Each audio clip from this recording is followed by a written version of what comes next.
સાબરકાંઠા જિલ્લાના તલોદ તાલુકાના હરસોલમાં પવિત્ર રમજાન ઈદની નમાઝ અદા કરી હર્ષોલ્લાસ સાથે ઈદ ઉલ ફિત્રની ઉજવણી કરવામાં આવી। સાબરકાંઠા જિલ્લાના તલોદ તાલુકાના હરસોલ ખાતે મોટી સંખ્યામાં મુસ્લિમ ભાઈઓએ નમાઝ અદા કરી અમન અને શાંતિની દુઆ માંગી હતી।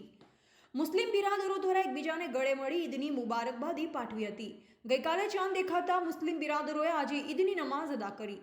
સાબરકાંઠાના હરસોલમાં આજે સવારે 8 વાગે ઈદગાહ ખાતે નમાઝ પઢવામાં આવી, જેમાં આસપાસના લોકો મોટી સંખ્યામાં નમાઝ અદા કરવા આવી પહોંચ્યા હતા। 30 દિવસના રોઝા રાખી પવિત્ર તહેવાર મનાવવામાં આવ્યો હતો। અમન અને શાંતિ અને ભાઈચારાનો સંદેશ આપતા પવિત્ર રમજાન મહિનાનું અનોખું મહત્વ હતું, ત્યારે તમામ લોકો ઈદની નમાઝ સાથે ભાઈચારાનો સંદેશ પણ પાઠવ્યો હતો। आज ईद उल फितर का दिन है। माह रमज़ानुल मुबारक का एक महीना हमने बिल्कुल अमन अमान से गुजारा।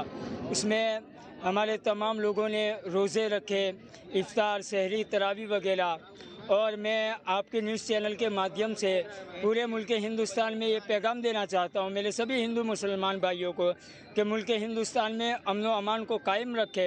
हमने रोज़े रखे, नमाज़ें पढ़ी और हमने मुल्क हिंदुस्तान के लिए दुआ की है कि अल्लाह रब्बुल इज़्ज़त हमारे मुल्क की हिफाजत फरमाए, हर दुश्मन के ख़तरे से अल्लाह पाक हमारे मुल्क की हिफाजत फरमाए। हमारे यहाँ पर जितने भी लोग मौजूद हैं, हमारे माह रमज़ानुल मुबारक के अंदर गरीबों का ख्याल रखा जाता है और जो लाचार मजबूर लोग हैं उनका ख्याल रखा जाता है। और हमारा मज़हब इस्लाम हमें ये पैगाम देता है कि आपके पास अगर एक रकम है 1 लाख रुपए की, तो आपको 2500 रुपये उसके ऊपर टैक्स देना है, ज़कात देनी है। और ये ज़कात किसको देनी है? जो गरीब होवे, जो मजबूर होवे। ऐसा नहीं है कि अपने को ही दे दो ज़कात या पैसा अपने को ही दे दो, बल्कि किसी भी गरीब को दो। कोई हॉस्पिटल में बीमार है तो उसकी दवाई का खर्चा दे दो या उसका इलाज करवा दो।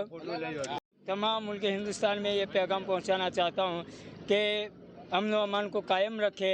और जैसा कि हम आपस में भाईचारा से रहना चाहते हैं, हम न किसी से नफ़रत करते हैं, न हम किसी को दावत देते हैं कि कोई हमसे नफ़रत करे। हम मोहब्बत का सबक मुल्क हिंदुस्तान में ही नहीं बल्कि पूरी दुनिया में फैलाना चाहते हैं कि पूरी दुनिया अमन व अमान से रहे और पूरी दुनिया में भाईचारा हो और मोहब्बत का पैगाम जहाँ तक हमारी आवाज़ पहुँचे आपके न्यूज़ के माध्यम से हम पहुँचा करके ये कहना चाहते हैं कि तमाम दुनिया के अंदर लोग एक दूसरे से जुड़ के रहें, नफ़रतों को ख़त्म करें, नफ़रतों के बाज़ार को मिलियामेट कर देवे, पैरों तले रोन देवे नफ़रतों को, और मोहब्बत के कदम से आगे बढ़े और कंधे से कंधा मिला करके देश को आगे बढ़ाए, मुल्क को आगे बढ़ाए। जय हिंद, जय भारत। रिपोर्टर राजेंद्र सिजाला, बोधिक भारत, तलोद।